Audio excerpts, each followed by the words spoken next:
Okay, तो चलिए बात कर लेते हैं हमारी वर्चुअल सर्किट या कनेक्शन ओरिएंटेड जो आपकी पैकेट स्विचिंग अप्रोच है उसके बारे में। ये डायग्राम देखते ही आई गेस चीजें आपको ऑलमोस्ट क्लियर हो ही गई होंगी कि सेंडर से जो आपके एक मैसेज के या फिर एक फाइल के जो छोटे मैसेजेस या पैकेट्स हैं, लेट्स से इसको वही एफटीपी वाला एग्जांपल हम समझ लें कि ये हमारा सर्वर हो कोई, जहाँ पे कोई फाइल पड़ी थी हमारी एफटीपी सर्वर है मान लो ये, और यहाँ पे कोई 580 एमबी की एक फाइल पड़ी है जो इसको भेजनी है किसकी तरफ, आपके रिसीवर की तरफ, है ना। उसको मान लो रिसीवर को डाउनलोड करनी है ये सर्वर से अपने एंड पे। तो इसने इसको क्या किया, अगेन हमें पता है इतना बड़ा डेटा तो आप भेज नहीं सकते, तो मल्टीपल स्मॉलर पार्ट्स में इसको डिवाइड किया जाएगा, जिनको ट्रांसपोर्ट लेयर पे आप सेगमेंट बोलते हैं, नेटवर्क लेयर पे हम पैकेट्स बोलते हैं। तो ये जो पैकेट्स आएंगे फिर अब इस राउटर के पास, ठीक है। अब कनेक्शन ओरिएंटेड जो अप्रोच है, ये पैकेट भेजने से पहले इनके बीच में, सोर्स और डेस्टिनेशन के बीच में एक वर्चुअल कनेक्शन बनता है। देखो वर्चुअल मतलब समझो ध्यान से। सर्किट स्विचिंग क्यों महंगी थी, हमने पिछली वीडियो में भी बात करी, क्योंकि उसमें जो सोर्स और डेस्टिनेशन के बीच में आपको डेडिकेटेड पाथ मिला था, वो एक फिजिकल पाथ, एक केबल मिली थी। मान लो कि ये चाहे यहां से यहां तक का हो, या फिर अगर ऐसा ना हो कि मान लो पहले इस लोकेशन के इस राउटर तक, इस राउटर तक, इस राउटर तक, तो ये केबल जो फिजिकल आपके पास है ना, आप इनके लिए पे कर रहे हो। मान लो अगर आपको ये लेट्स से 1.5 एमबी 1.5 एमबी आपने खरीदी हुई है, 1.5 एमबी की लीज लाइन आपने ली हुई है इंटरनेट चलाने के लिए, तो सोचो आपके लिए 1.5 एमबी की एक केबल बिछी हुई है पूरी दुनिया में, सोचो आपके लिए सिर्फ dedicated. This is the circuit switch approach. अब ये महंगी है बहुत, अब इसी को हमने सस्ता करना है, इकोनॉमिक बनाना है हमारे लिए, यूजर के लिए। तो आप क्या करो, ये डेडिकेटेड केबल मत यूज करो। तो ऑलरेडी जो आपने इंटरनेट के लिए बैकबोन यूज कर रखी है, चाहे ये सारे के सारे कनेक्शन है, तो आप कहोगे भाई इनमें से मेरे को ना एक लॉजिकल कनेक्शन बना के दे दो इनके ऊपर। ठीक है, ऑलरेडी जो लेड अप आपके कनेक्शंस है, उन्हीं में से जो उस वक्त अवेलेबल हो। देखो ध्यान से सुनना, ऑलरेडी एक ही कनेक्शन नहीं है आपके लिए भाई, जब भी आपको इस सोर्स से इस डेस्टिनेशन तक कुछ भी भेजना होगा हमेशा हमेशा हमेशा उसी कनेक्शन पे नहीं। एक टाइम हो सकता है कि आपको ये कनेक्शन मिल गया हो जो फ्री पड़ा था, अगली बार अब आपने ये डेटा भेज दिया सारा जितने भी इसके पैकेट्स थे, अगली बार आपको मान लो कि कोई दूसरी फाइल डाउनलोड करनी होती इस रिसीवर से, रिसीवर पर उस सर्वर से कोई दूसरी फाइल, तो फिर उस टाइम पे हो सकता है कि इसने कोई दूसरा ही पाथ डेडिकेटेड बना दिया होता। मान लो जी ये वाला पाथ अब की बार उसने चुन लिया, तो ऑन द स्पॉट जब रिक्वेस्ट आएगी for creating a session, only then a dedicated logical session will be created. ये ध्यान रखना, लॉजिकल, वर्चुअल, फिजिकल नहीं है। सर्किट स्विचिंग में ये फिजिकल कनेक्शन था, यही मेजर डिफरेंस होता है सर्किट स्विचिंग एंड आपकी virtual circuit connection oriented approach. देखो थी तो सर्किट स्विचिंग भी कनेक्शन ओरिएंटेड है, ये कैसी है, वर्चुअल कनेक्शन ओरिएंटेड है। थोड़ा सा आपको इस चीज पे फोकस करना है, अदरवाइज प्रोसेस वही है कि एक मैसेज के जितने भी पैकेट्स होंगे they will travel on that dedicated logical path. अब देखो ये अगर पाथ एक डेजिग्नेट हुआ है उसी से जाएंगे। ऐसा नहीं है कि अब राउटर के पास पहला पैकेट आया तो वो इसकी राउटिंग चेक करेगा, इधर से भेज दिया, दूसरा पैकेट आया इधर से ना। वो तो थी कौन सी अप्रोच, तुम्हारी डेटाग्राम अप्रोच, जिसमें एक पैकेट का दूसरे अपने से पहले और बाद वाले मैसेज से कोई लेना देना, कोई रिलेशनशिप नहीं होता था। इसमें सारे मैसेजेस को पता है, इन चारों मैसेज को पता है कि मैं उस 580 एमबी वाली फाइल का हिस्सा हूं, उसका पैकेट हूं। तो उसके लिए इनके बीच में जो पहले कनेक्शन ओरिएंटेड फेज था, तो जो सेटअप फेज था हमारा सर्किट स्विचिंग वाला याद है, उसी की तरह से एक क्या बनता है, कनेक्शन। और फिर उसी वर्चुअल कनेक्शन पे फिर वो सारे के सारे, अब पहला पैकेट आया, राउटिंग चेक करके फॉरवर्ड करने की जरूरत नहीं है, उसको डेस्टिनेशन बेस पता है कि इस डेस्टिनेशन के लिए यही वाला सेशन कनेक्शन बना हुआ है, तो इसमें भेज दो।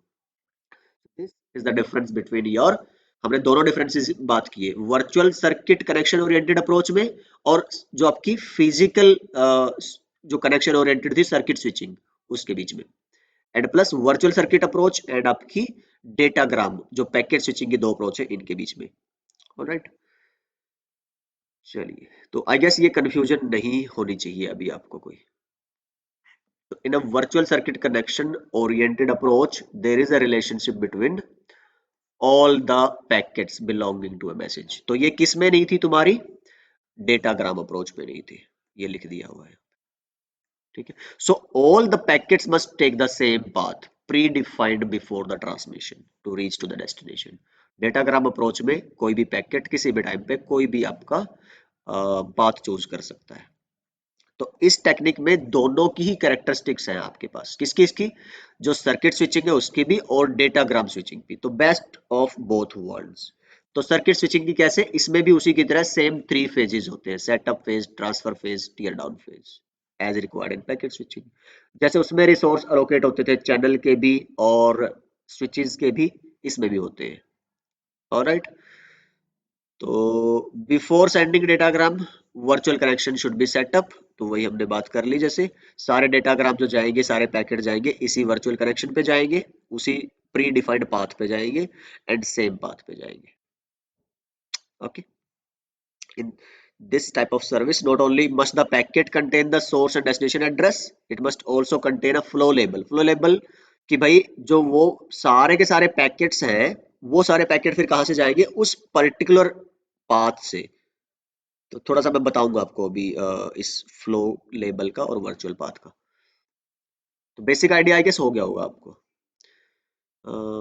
ये देखो जी, हाँ ये लिखा हुआ है यहाँ पे कि जो तुम्हारा डेटाग्राम अप्रोच थी, है ना, पैकेट स्विचिंग की, तो सारे जो पैकेट्स थे उन पे क्या लगाते थे हम, एक डेस्टिनेशन एड्रेस, ठीक है, और which is used for forwarding of the packet by the routers. तो राउटर हमेशा पैकेट के क्या चेक करेगा, डेस्टिनेशन आईपी, उसके बेस पे क्या करता था, forwarding. And if you remember, हमने लास्ट कुछ वीडियोस में पहले बात करी थी जब हमने राउटिंग एंड फॉरवर्डिंग में डिफरेंस देखा था, कि जब राउटर के पास कोई पैकेट आता है, लेट्स से मैंने ये पीसी बोला था, ये मेरा एफटीपी सर्वर था, और इस एफटीपी सर्वर से कोई डेटा जब डाउनलोड कर रहा था, बहुत सारे उसके पैकेट्स बने थे, डेटाग्राम्स बने थे, और वो इंडिपेंडेंट थे एक दूसरे से, कोई भी पाथ ले सकते थे। चलिए, तो राउटर के पास जब पैकेट आया, राउटर डेस्टिनेशन चेक करेगा, डेस्टिनेशन आईपी, उसके बेस पे अपना क्या लेगा, डिसीजन। तो यहाँ पे ध्यान रखना है कि ये ग्लोबल यूजेस के लिए होते हैं, कि जो डेस्टिनेशन आईपी फॉरवर्डिंग के लिए राउटर यूज करता है, वही डेस्टिनेशन आईपी तो पैकेट में ये राउटर चेक करेगा फॉरवर्डिंग के लिए। पैकेट इसके पास आ गया, ये भी अपनी फॉरवर्डिंग किस बेस पे करेगा, जो डेस्टिनेशन आईपी थी। तो एफटीपी जब रिप्लाई कर रहा था तो खुद का आईपी, ये क्या था इसके लिए, सोर्स। तो डेस्टिनेशन आईपी क्या रहेगा इस पैकेट में, 10.2। तो ये चाहे 1000 राउटर क्रॉस करेगा ये पैकेट, लेकिन ये इंफॉर्मेशन कभी चेंज नहीं होगी, डेस्टिनेशन आईपी यही रहेगी। तो ग्लोबल रहेगी आपकी ये वैल्यू।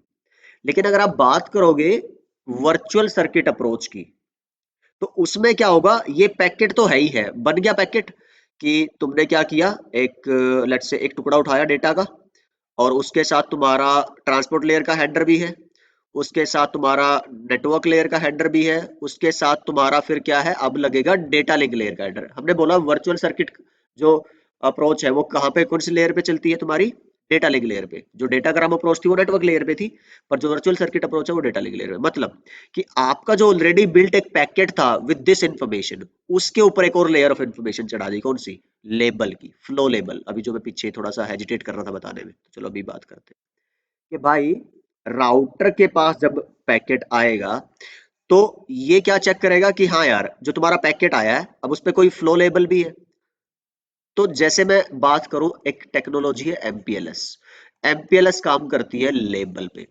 तो अगर ऐसे राउटर्स है, इस पे भी आपने एमपीएलएस चलाया हुआ है, इस पे भी एमपीएलएस चलाया हुआ है, इस पे भी एमपीएलएस चला हुआ है, जैसे ही पैकेट आया ना, आईपी से उसने उठा के देखा, बस अब भेजना कहाँ है, इस डेस्टिनेशन पे भेजना है, ठीक है।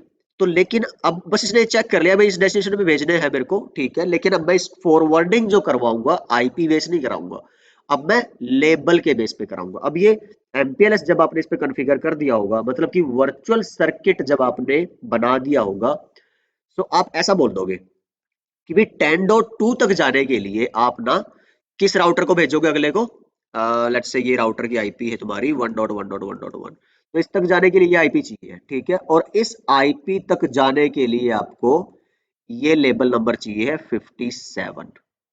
तो आप ये 57 जो लेबल है ना, वो यहां लगेगा डेटा लिंक लेयर के हेडर में, और ये जो राउटर फॉरवर्डिंग कराएगा इस लेबल को देख के कराएगा, और ये लेबल चेंज हो सकता है। अब की बार यहां गया तो अब ऐसा नहीं है कि अगला राउटर भी इस पे जो 10.2 पे जाने के लिए अब ये लेट्स से 2.2.2 आईपी है, 2.2.2 आईपी पे भेजना था, उसके लिए क्या लेबल यूज करना, तो ये 57 लेबल सेम हो ऐसा जरूरी नहीं है। तो ये हो सकता है कि उसके लिए 123 लेबल यूज कर ले। तो ये जो लेबल्स होते हैं वो वर्चुअल सर्किट अप्रोच में वो ग्लोबल नहीं है, वो लोकल होते हैं, हर राउटर पे चेंज हो सकते हैं।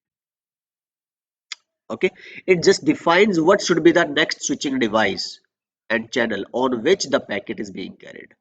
तो ये इस राउटर से इस पे लोकल लोकल ये तब तक चलता रहेगा जब तक कि लास्ट राउटर पे, लास्ट राउटर कौन सा, जो कस्टमर से ना जुड़ा हो, वहां तक। तो फिर जब इसके पास लेबल आ गया ना, मान लो कि 1034 लेबल आ गया, अब ये लास्ट में चेक, अब तुम्हारे एफटीपी सर्वर को लेबल का थोड़ा ना पता है, सिर्फ इस राउटर के पाथ को ही लेबल का पता था। तो ये कहेगा कि अच्छा इसको जुड़ना है किससे, 10.0.2 से। तो अब ये राउटर जो लास्ट वाला फॉरवर्डिंग कराएगा वो आईपी के बेस में करवाएगा तुम्हारा। तो जो लॉजिकल कनेक्शन है वो वैन में यहाँ पे बन रहे हैं, लैन में तो तुम्हारी जो थी सेंडिंग भी आईपी के बेस पे हुई थी और रिसीविंग भी आईपी के बेस में, बीच में किस पे चलेगा तुम्हारा, फ्लो के वर्चुअल सर्किट के बेस में। ठीक है, तो virtual circuit as a special application of your packet switching. Normally जो इंटरनेट और नेटवर्क के लिए हो तुम्हारी वही चलती है, डेटाग्राम अप्रोच ही, उसी के ऊपर। अच्छा, अब इसकी तुम्हें थोड़ी सी एप्लीकेशन बता देता हूं मैं, तो ये चीजें आप पढ़ लेना। एमपीएलएस का एग्जांपल दिया है मैंने, अभी आपको बताया है, ये डिफरेंसेस मैं सब कुछ बात कर चुका हूँ, आप पढ़ लेना। ओके, मैं अभी क्या करता हूँ, थोड़ा सा चीजें क्लियर करता हूँ आप। Why the second approach of packet switching, जब हमारे पास ऑलरेडी एक कौन सी डेटाग्राम अप्रोच है, तो why we are burdened with this second approach. So let's talk about that. मान लो कि अगर आपको इंटरनेट चलाना है तो datagram approach is efficient, but for example let's say मेरे पास एक ये साइट है, साइट 1, ये मेरे पास हेडक्वार्टर है मेरा, और ऐसे मेरे पास साइट 2 साइट 3 बहुत सारी साइट्स हैं। ओके, मेरे को ये अब क्या है, इंटरनेट है, ठीक है, आईएसपीज का जाल है और उन्होंने अपना इंटरनेट बनाया हुआ है। आईएसपी होता है इंटरनेट सर्विस प्रोवाइडर। जैसे आप एयरटेल का एग्जांपल मान लो, एयरटेल आईएसपी है, लेकिन एयरटेल ना एसपी भी है, सर्विस प्रोवाइडर भी। क्या फर्क है, आप क्या बोलोगे, एयरटेल मान लो ये चंडीगढ़ है, ये आपका भोपाल है, और ये आपका नोएडा है। ठीक, नोएडा आपका हेडक्वार्टर है। आप चंडीगढ़ अपने एयरटेल वालों से बोलोगे कि मेरे को ना एक लीज लाइन चाहिए हेडक्वार्टर तक, ठीक है, प्राइवेट वैन कनेक्शन। अगर आपको टाइप ऑफ नेटवर्क्स में ध्यान हो, हमने वैन पढ़ा था, वाइड एरिया नेटवर्क, और वैन में हमने दो टाइप पढ़े थे, एक इंटरनेट और एक आपका प्राइवेट वैन। इंटरनेट क्या है, पब्लिक वैन, और एक प्राइवेट वैन, वहां पे भी मैंने फ्रेम रिले एमपीएस टेक्नोलॉजीज की बात की थी और बोला था कि आगे हम थोड़ा सा और पढ़ेंगे इसके बारे में। तो दिस इज दैट टाइम। तो आपने बोला कि भाई मेरे को क्या करना है, मेरी हेडक्वार्टर तक जुड़ना है आपकी केबल्स यूज करके। तो आप क्या करोगे, अपनी लोकेशन के एयरटेल वाले से कनेक्शन लोगे, इधर भी और इधर भी लेट से। और अब एयरटेल का क्या है, पूरे इंडिया में अपने नेटवर्क का जाल है, राउटर्स का जाल है, ये देखिए जी, इस तरह से। तो अब वो अपने नेटवर्क के ऊपर आपको अपनी सर्विसेज, आपको अपनी आपकी कनेक्टिविटी प्रोवाइड करवाएगा कि इस जो एंटायर ये नेटवर्क था उसके ऊपर से, note that one, let's say ये जो कनेक्शन था आपको मिल गया फॉर एग्जांपल, तो this is a dedicated private connection. अब इसका इंटरनेट से कोई लेना देना नहीं है, इंटरनेट की ट्रैफिक भी हो सकता है कि किसी दूसरे कस्टमर की या आपकी ही इस पे चल रही हो। ठीक, वही जो याद होगा ना चैनल मैंने बात की थी, कि अगर ये फॉर एग्जांपल 500 Mbps की लाइन होती यहाँ पे इन कॉमन, और इससे क्या 500 MB के उसने कितने कर दिए, 5-5 MB के 100 चैनल बना दिए, तो उसमें से एक 5 MB का जो चैनल है ना उस पूरे लिंक में से वो आपको दिया गया और वो आपके लिए डेडिकेटेड है। ऑलराइट, तो this is the benefit of like this is virtual circuit approach. और इसका बेनिफिट क्या है कि उस टाइम पे जो ये लाइन आप यूज कर रहे हो, ये जो logical channel of the service provider network that you are using, इसको कोई और यूज नहीं कर सकता। इंटरनेट एक शेयर्ड बेस एप्लीकेशन है, ऑलराइट, कि उसमें फिर ऐसे ना चल ऐसे चलता है कि ये जो एक 500 MB की लाइन थी, पूरी में से किसी का डेटा कहीं पे भी जा रहा है, उसमें कोई डिसाइड नहीं है, नहीं, सब शेयर कर रहे हैं, 500 MB को शेयर कर रहे हैं सब लोग। इसमें क्या होगा कि इसी के अंदर से आपको लेट्स से 100 to 105 का जो एक एमबीपीएस वाली बीच का जो एक चैनल था वो आपके लिए डेडिकेटेड है, इसके ऊपर किसी और का डेटा नहीं जा सकता। तो ये सिक्योर एंड रिलायबल कम्युनिकेशन होता है। इसी के लिए ये फिर आपकी क्या होते हैं, महंगे कनेक्शन होते हैं, राइट। कुछ एमबीपीएस के महीने के लाखों रुपए के कनेक्शन होते हैं। तो हम थोड़ा सा यहाँ टच कर रहे हैं इसको, and maybe in some relevant topic will talk more on let's say MPLS का, या फिर आप मेरी सीसीएनपी सीरीज में मैंने एमपीएलएस बहुत अच्छे से पढ़ाया हुआ, आप वहां पे भी चेक कर सकते हो। फ्रेम रिले, बिकॉज क्योंकि अब फ्रेम रिले, एटीएम एटीएम सबसे पुरानी टेक्नोलॉजी है, बहुत पहले आउटडेट हो गई थी। और फ्रेम रिले कुछ साल पहले से आउटडेटेड है। इवन अगर आप सिस्को का सिलेबस देखोगे, जिस सिस्को मेजर नेटवर्किंग इंडस्ट्री एक ब्रांड है, वो कहीं मेंशन नहीं करते अपने सिलेबस में फ्रेम रिले को। कहीं पे आप उसके सर्टिफिकेशन में नहीं पाएंगे फ्रेम रिले के क्वेश्चंस, कोई पूछता नहीं है, कोई कहीं पे आपको फ्रेम रिले की एज सच एप्लीकेशन भी नहीं दिखेगी रियल वर्ल्ड नेटवर्क्स में। एमपीएलएस, एसडी वैन, यही सभी मिलेंगे। तो will talk about SD when a bit also in the same chapter, हम डेटा प्लेन, कंट्रोल प्लेन की जब बात करेंगे। एंड एसडी वैन अगेन मैंने सीसीएनपी में ही पढ़ा हुआ है, अगर आप उसमें इंटरेस्टेड, आपको जानना है, you can check that small playlist of the bigger course of CCNP. So I guess we have talked a lot about the switching mechanisms. तो next हम बात करेंगे नेटवर्क लेयर प्रोटोकॉल्स, बट अभी थोड़ा सा रिवाइज कर लेते हैं हमने पढ़ा क्या क्या है। हमने एक तो पढ़ी थी सर्किट स्विचिंग, जो फर्स्ट वीडियो थी। उसके बाद हमने पढ़ी थी फिर datagram approach of packet switching. Packet switching की दो अप्रोच है, datagram approach and virtual circuit approach. तो एक वीडियो में हमने डेटाग्राम अप्रोच को पढ़ा, एक में हमने डेटाग्राम अप्रोच और सर्किट स्विचिंग के डिफरेंसेस को पढ़ा, एंड फिर not datagram actually, circuit switching और पैकेट स्विचिंग के डिफरेंसेस को पढ़ा। एंड इस वीडियो में हमने डिस्कस किया था वर्चुअल सर्किट अप्रोच को, and it is a special application of your packet switching. Mostly क्या चलती है for internet, that is your datagram approach, but for that company to company, जो आप नॉर्मल इंटरनेट यूजर के लिए वर्चुअल सर्किट नाम की कोई चीज एग्जिस्ट नहीं करती, ध्यान रखिए। ये किसके लिए है, जो बिग ब्रांड्स है, जो बिग नेटवर्क्स हैं, या जो आपके कॉर्पोरेट हाउसेज हैं, जिनके लिए रिलायबल डेटा कम्युनिकेशन इंपॉर्टेंट होता है वैन के अंदर, सिक्योर डेटा कम्युनिकेशन। तो जिनको सिक्योरिटी, कॉन्फिडेंशियलिटी ऑफ डेटा की टेंशन है, for those service providers provide logical dedicated paths which are expensive but very secure. तो उसको उन्होंने जितना बोल दिया ना, जो सर्विसेज मिलेगी तो वो मिलेगी, तो पीपल पे for that. So that is a special approach of your packet switching, which is known as virtual circuit approach. So I hope that makes sense. And yes, I'll see you guys in the next part of the videos of this network layer chapter. तो हम बात करने वाले हैं अभी protocols के बारे में। So now will talk about IP, जो हमारी लॉजिकल एड्रेसिंग हो रही है ना, आईपी V4 V6। तो ये राउटेड प्रोटोकॉल होंगी एक तरह से, मैंने आपको पहले ही बताया।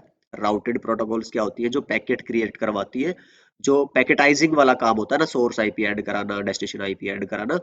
तो वो हम प्रोटोकॉल्स पढ़ेंगे, उसकी हेल्पिंग प्रोटोकॉल्स पढ़ेंगे, एंड देन फिर हम राउटिंग के ऊपर चलेंगे, राउटिंग एंड राउटिंग प्रोटोकॉल्स।